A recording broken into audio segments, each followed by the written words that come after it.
در آستانه روز جهانی زن گرمترین درودهایمان نثار زنانی که برای آرمان برابری به پا خاستند، از خود گذشتند و راه را برای دیگران گشودند و ظهور عصری تازه را نوید دادند.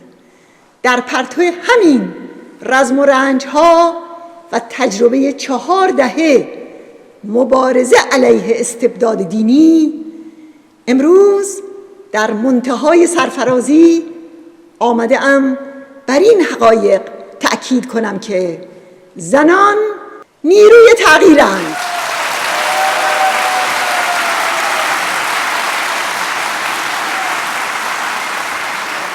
مشارکت فعال و برابر زنان در رهبری سیاسی لازمه دموکراسی است.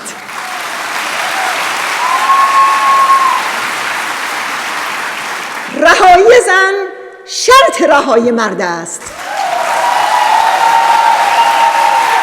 و شکست رژیم ولایت فقیه به دست زنان پیشتاز محقق می شود.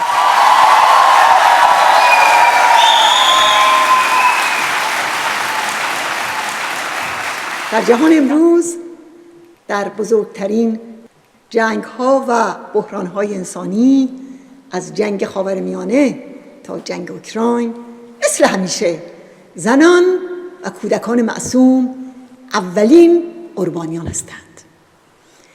راه حل قطعی سرنگونی استبداد مذهبی و بنیادگرای حاکم بر ایران است و زنان مجاهد و مبارز ایران برای رسیدن به این هدف نقش تعیین کننده دارند.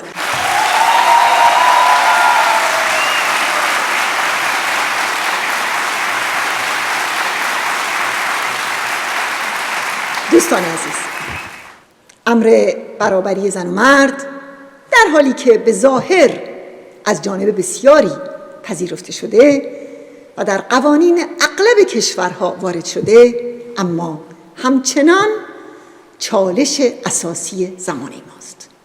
پس راه دستیابی به اون چیه؟ تجربه مقاومت ما اینه که نبرد با دیکتاتوری و مشخصاً نبرد با بنیادگرای اسلامی حاکم بر ایران و مبارزه برای برابری دو مبارزه جدا از هم نیست. زیرا در افتادن با استبداد دینی بدون آزاد کردن انرژی عظیم زنان و مردان پیشتاز غیر ممکن است.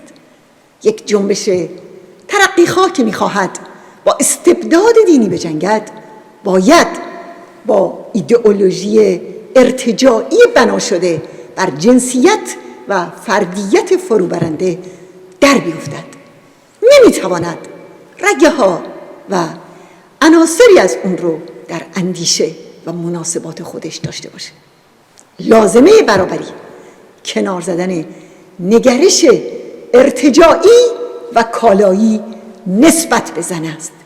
به جای آن باید فرهنگ و مناسباتی برقرار شود که در آن زن وابسته به دیگری نباشد، موضوع مالکیت نباشد، بلکه باید یک انسان انتخابگر و مستقل باشد و میتواند سرنوشت خود را به دست گرفته و جهان امروز را به سوی جهانی بهتر رهبری کند.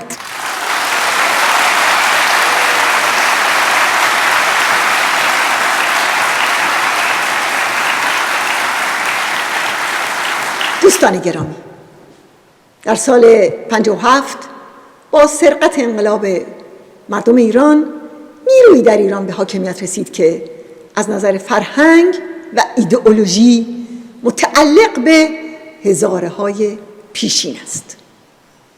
زن رو انسان درجه 2 میپندارد و سردمدار کنونی اون خامنه‌ای بارها گفته برای زن نقشی جز خانه‌داری و فرزندآوری قائل نیست. حالا سوال این است که چرا در دهه‌های پایانی سده 20 رژیمی که با سرقت انقلاب روی کار اومد سرکوب نیروهای آزادیخواه و به طور خاص سرکوب زنان رو در رأس برنامه‌های خودش قرار داد؟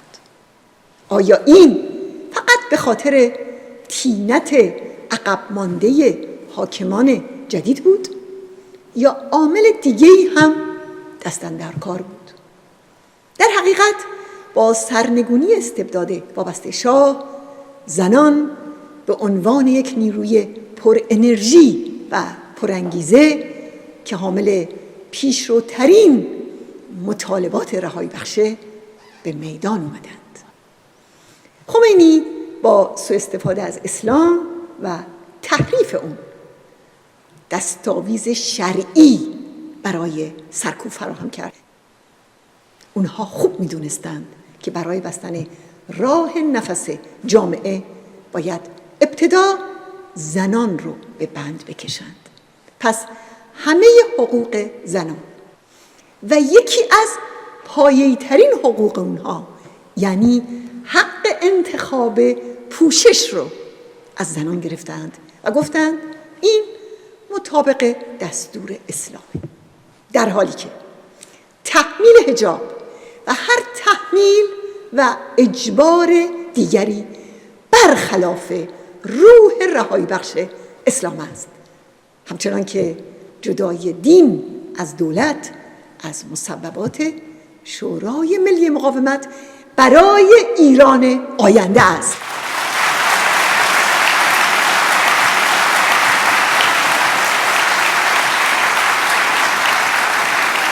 در ماه‌های اخیر آخوندها قانون جدیدی تحت عنوان عفاف و حجاب در مجلسشون تصویب کردند.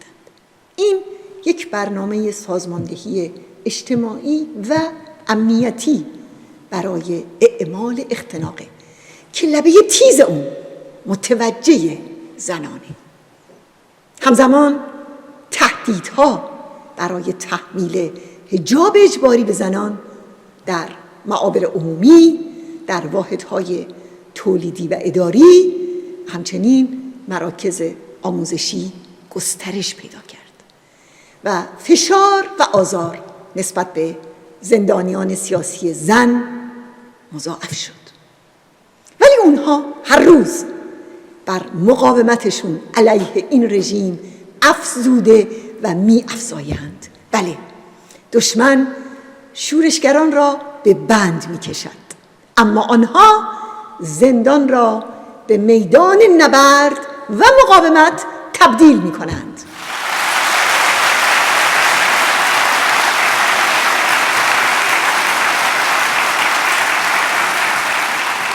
در واقع آخوندها به هر اقدام جنون‌آسایی دست می‌زنند تا راه رو به میدان آمدن زنان و از سرگیری قیامها ببندند. به این جامعه در هم کوبیده شده نگاه کنید. بیش از 27 میلیون زن ایرانی که در سن کار کردن هستند غیر فعالند. مشارکت اقتصادی زنان و سهم اونها از بازار کار به نسبت تمام کشورهای جهان در ردیف پایین ترین هاست. قربانی اول غارتگری بیرحمانه آخوندها، قربانی اول این اقتصاد در هم شکسته و قربانی اول بیکاری و بیخانمانی زنان ستم زده در سراسر ایرانند. از همینجا خطاب به زنان به پا خواسته و نسل پیشتاز و جوان ایران میگویم: میلیون میلیون زن ایرانی که با ستم، فقر و بهره کشی به زنجیر کشیده شده اند، نجاتشان در دستهای شماست.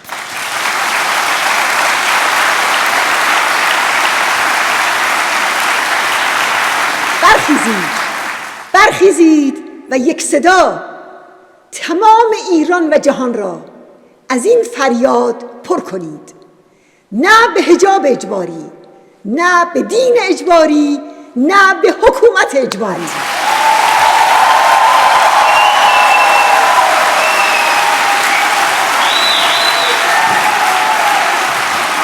و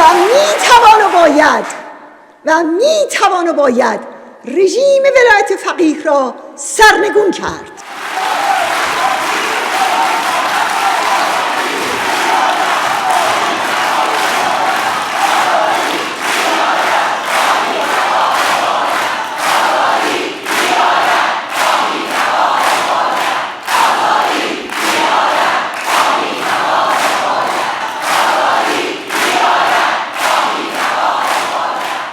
و به خامنه‌ای و آخوندها میگویم: زنجیرهای نابرابری و ستم علیه زن ایرانی و زنجیر خرافه ها و اجبارات دینی بیش از این دوام نمی آورد. دوران ستم و سرکوب و نادیده انگاری زنان به پایان می رسد و شما به دست همین زنان آزاد و رها سرنگون خواهید شد.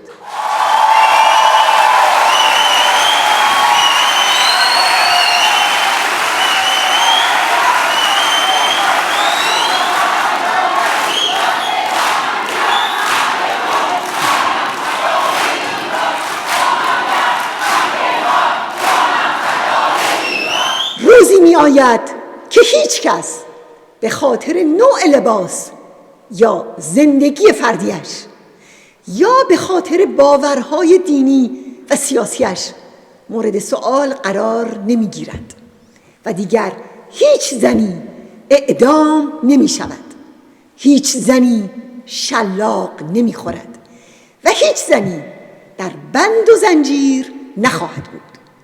صدای شکستن زنجیرها به گوش می رسد. این صدای انقلاب است. این پایان نظم کهنه و آغاز نظم تازه‌ای بر اساس آزادی، دموکراسی و برابری است.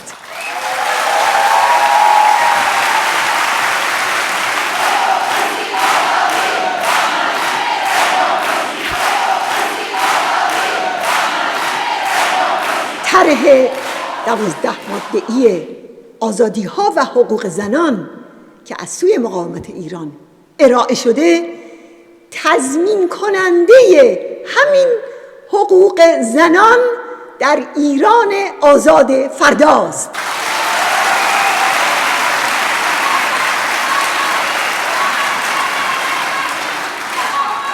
دوستان گرامی، بعد از انقلاب ضد سلطنتی زنان به پا خواسته که عمدتاً در صفوف نیروهای ترقیخواه و مجاهدین سازمان یافتند، راهی میدان نبرد با مهیبترین نیروی ارتجاعی تاریخی را شدند. از میان آنها 10,000 نفر توسط آخوندهای حاکم شکنجه یا اعدام شدند. به این تصاویر نگاه کنید.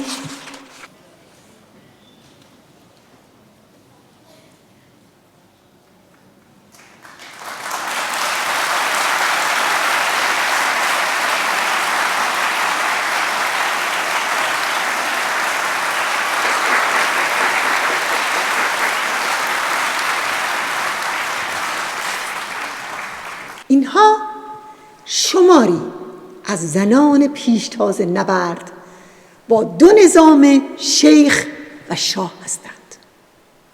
به این قهرمانان از اعظم روحی آهنگران، مرضیه اسکویی، فاطمه امینی و اشرف شهیدان تا همیرا اشراق، ثریا ابوالفتحی، زهرا رجبی، زهره قائمی، صبا و آسیه، ندا و یلدا و حنانه و آیدا درود درود درود.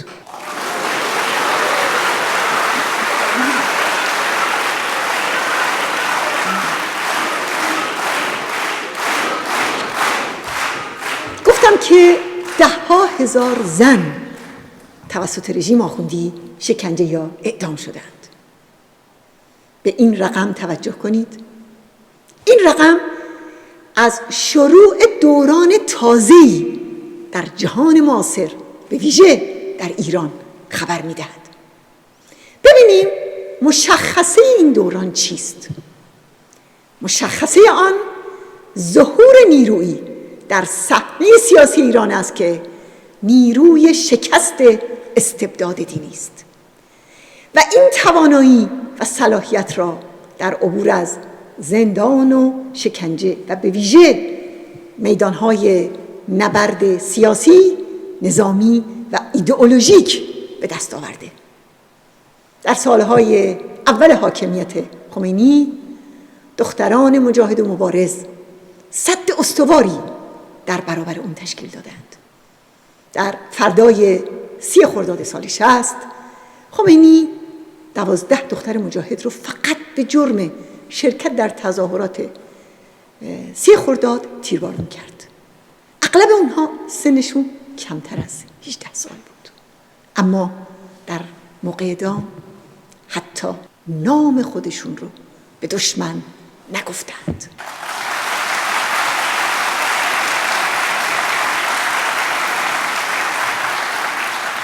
خمینی در مورد زنان جنایت‌های بیشماری مرتکب شد و شکنجه‌های دهشتناکی علیه اونا به کار گرفت، از قفس و تابوت تا واحد مسکون. در قتل عام زندانیان سیاسی در سال 67 عمده زنان عضو و هوادار مجاهدین رو حلق‌آویز کرد، اما پرداخت این بهای سنگین انگیزه پیشروی و مسئولیت پذیری زنان در جنبش مقاومت ایران شد. از 3 دهه پیش در سازمان مجاهدین و ارتش آزادی بخش ملی زنان بالاترین مواضع فرماندهی رو به عهده گرفتند. در این مدت 8 تن از اونها به عنوان مسئولین اول سازمان ایفای مسئولیت کردند و مجاهد صدیق عذرا علوی طالقانی جانشینی فرماندهی ارتش آزادی بخش ملی ایران رو به عهده داشت.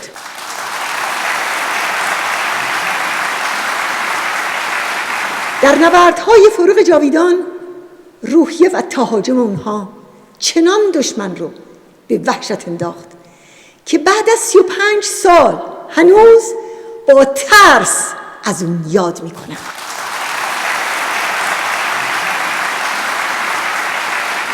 در پایداری 14 ساله اشرف لیبرتی زنان نیروی تعیین کننده و هدایت کننده نبرد بودند و در شورای ملی مقاومت ایران 56% اعضای اون رو زنان تشکیل میدند و سالهاست در شورای مرکزی سازمان مجاهدین، در کانون‌های شورشی و در خط مقدم قیام‌های ایران رسالت سرنگونی رژیم ولایت فقیه را به دوش می‌کشند. در قیام‌های سالهای 96 و 98 و در قیام سراسری سال 1401 با جان باختن مظلومانه ژینا امینی شعله‌ور شد و با خون 750 شهید طی چند ماه ادامه داشت، زن شجاع ایرانی در خط مقدم قیام بود و به جهان نشان داد که چه جایگاهی در این مبارزه دارد. دوستان گرامی، این روزها آخوندها در بیدادگاه پرسر و صدایی در تهران 104 تن از اعضا و مسئولان مجاهدین و مقاومت رو به طور غیابی محاکمه می‌کنند. جرم اونها نبرد برای سرنگونی این رژیم است و یکی از مهمترین جرائم این جنبش که به طور رسمی توسط دادستان جلادان اعلام شده، پذیرش هژمونی زنان است و پذیرش رهبری زنان. اونها راست میگویند. رهبری زنان موجودیت حکومت رو به چالش کشیده. این بیدادگاه‌ها البته در اشکال دیگه‌ای با تولید هزاران فیلم و سریال تلویزیونی و کتاب و مقاله توسط نهادهای مختلف رژیم تکرار شد.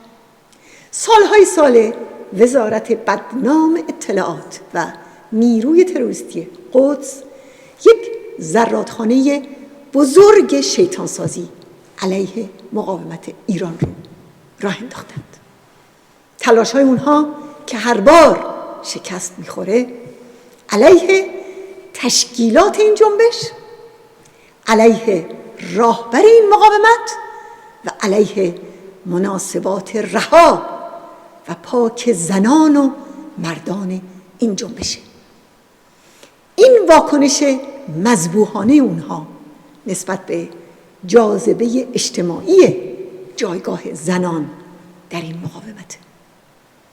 آخوندها و همدستان اونها که رکورددار اعدام و به ویژه اعدام زنان در سراسر جهان هستند، میخواهند فداکاری این زنان مقاوم رو بیرحمی و بی‌عاطفگی نشان بدهند، در حالی که نه فقط در مقاومت ایران بلکه در جنبش‌های آزادی بخش، جنگ‌های مقاومت علیه اشغالگران و همچنین نبرد کنونی مردم اوکراین، فداکاری زنانی که برای حضور در میدان نبرد از همه چیز، از جمله از فرزندانشون چشم میپوشند، ستایش انگیزه.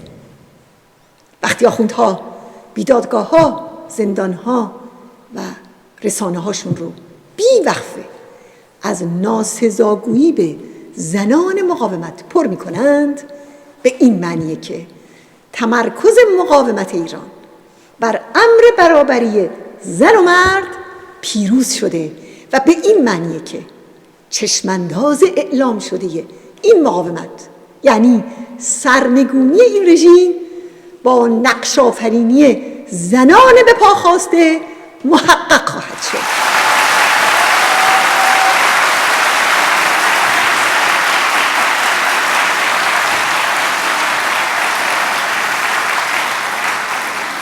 باید تکرار کنم اونچه از میان موانع سخت و بغرنج برای پیشروی زنان و مردان مجاهد راه گشود، ایدئولوژی یکتاپرستانه بنیانگذاران سازمان مجاهدین و راهبری این جنبش توسط مسعود و اندیشه ضد بهره‌کشانه اوست که طی 5 دهه این مقاومت را در یک مسیر رهایی بخش پیش برده و پیش می‌برد.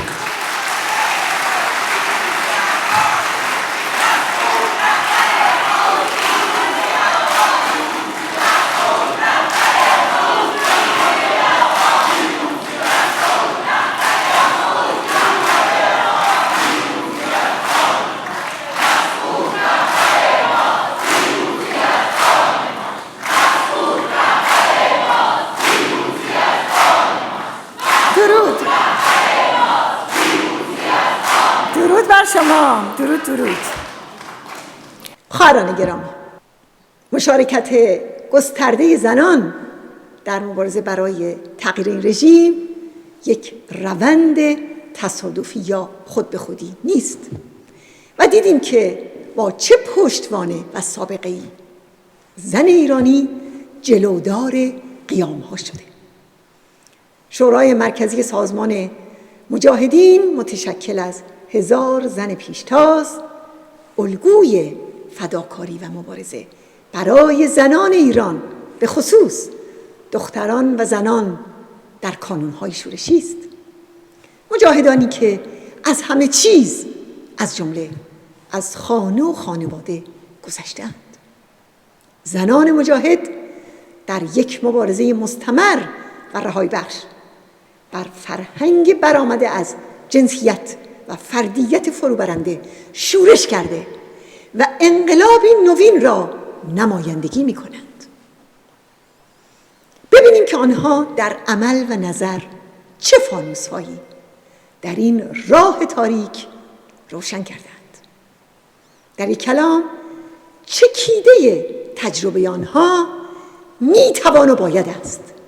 آنها توانستند نیروی بازدارنده ناباوری رو عقب برانند و به باور تازه‌ای به خود دست پیدا کنند.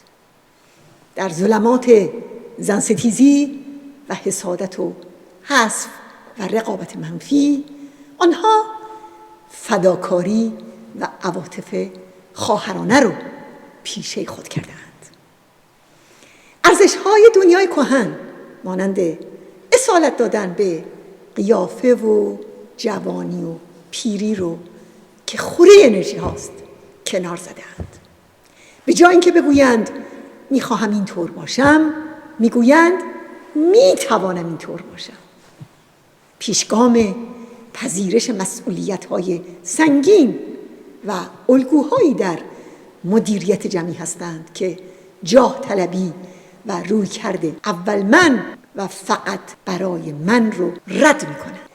اما در فداکاری و مسئولیت پذیری همیشه جلودار و پیش قدم هستند.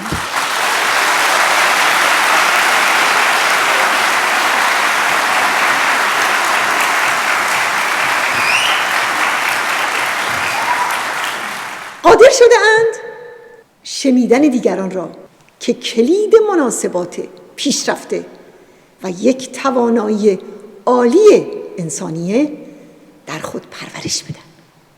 آموختند که اختلاف نظرها، تنوع روشها و انتقادها نه موجب از دست رفتن انرژی ها، بلکه منشأ قدرت و پیشرفته.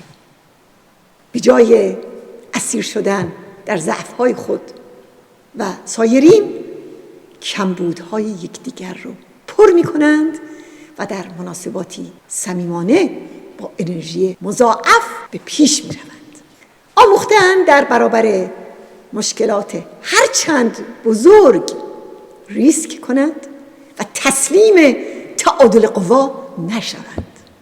بله، آنها با ضرب شدن در هم راه‌های بسته را می‌گشایند.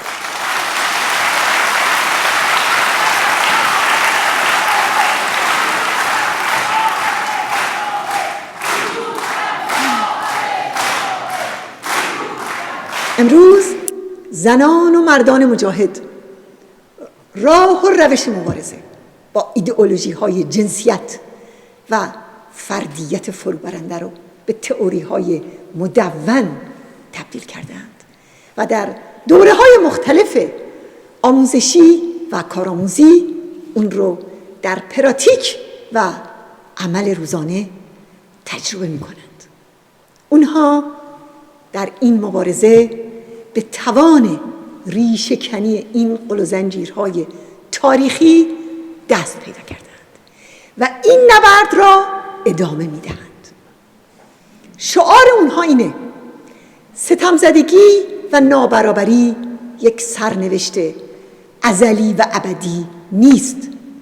میتوان و باید این سرنوشت شوم را واژگون کرد. پس شمار آنها فقط 1000 نفر نیست، آنها به همراه دختران شورشگر و کانونهای شورشی در سراسر ایران و اشرف نشانها در سراسر جهان صفی بی انتها رو در مسیر رهایی و آزادی تشکیل دادند.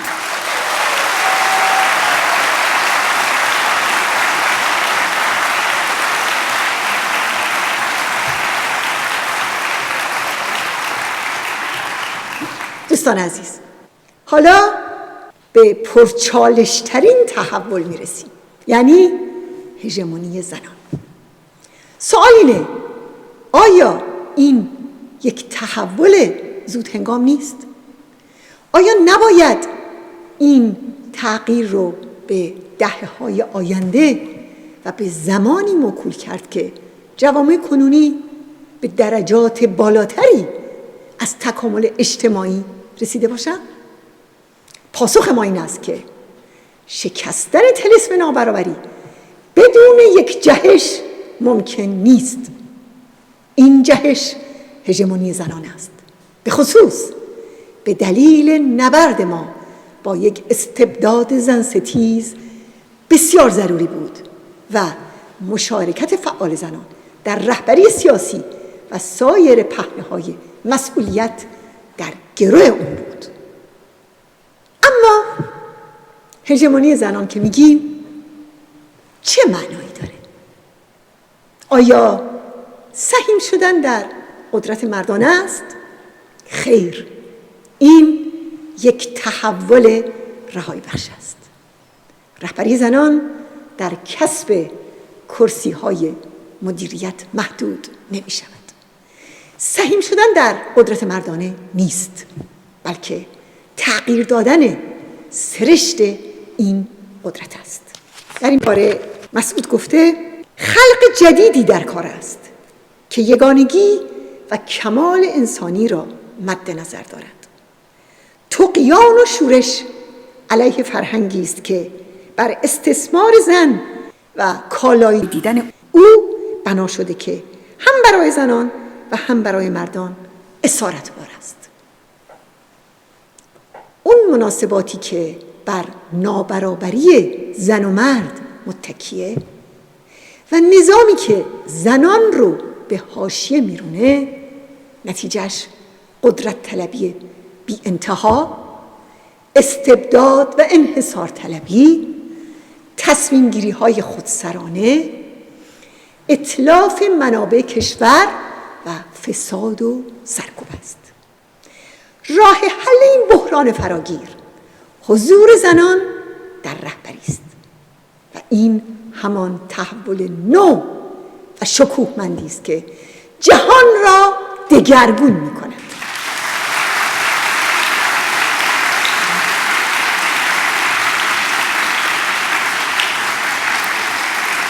دوستان عزیز، وقتی که بخواهیم به برابری به صورت عمیق و ریشه‌ای جامعه عمل بپوشونیم، در برابر این سوال قرار میگیریم که آیا این تغییر به معنی کنار گذاشتن مردانه؟ خیر.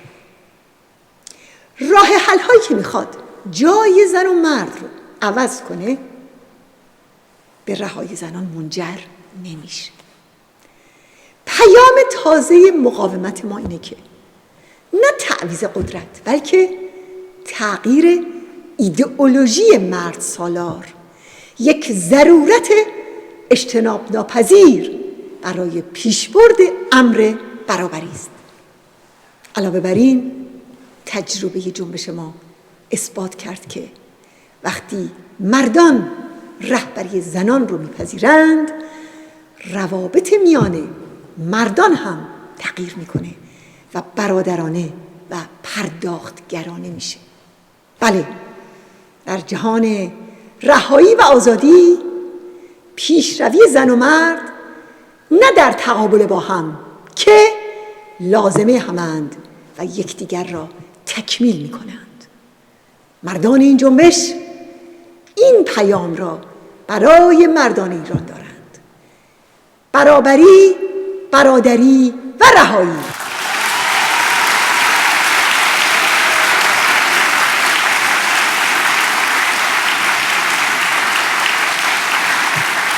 دوستان عزیز، تغییر اوضاع کنونی و پایان دادن به تاریکی و تباهی زمانه که بیش از همه زنان را هدف قرار داده، قبل از هر چیز در ایمان و باور ما تعیین و محقق میشه.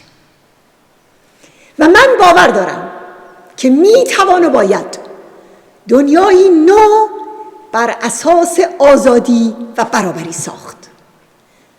باور دارم که راه برابری با قیام زنان و مردان علیه اندیشه ارتجاعی و کالایی هموار می شود.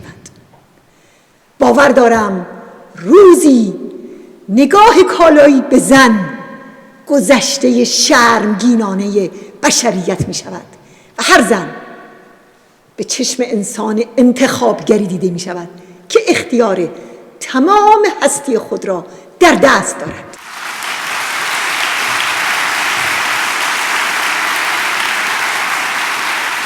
باور دارم که مشارکت برابر زنان در پهنه‌های سیاسی و اقتصادی تضمین آزادی و دموکراسی، امنیت و عدالت و پیشرفت است.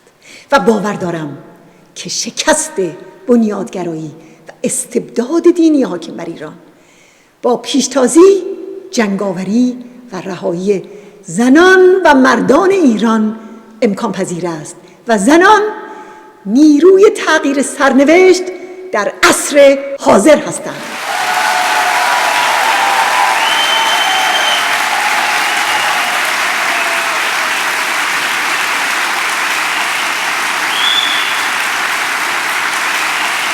پرشکوه‌ترین تجربه زندگی من دیدن نبرد زنان و مردان این جنبش برای رهایی و برقراری مناسباتی عاری از تبعیض و نابرابری است. و با چنین تجربه‌ای پر امیدتر از همیشه میگویم طلوع خورشید آزادی و بهار دموکراسی و برابری در ایران قطعی و حتمی است. انقلاب دموکراتیک مردم ایران پیروز می شود. سلام بر آزادی، سلام بر زنان، درود بر همه شما.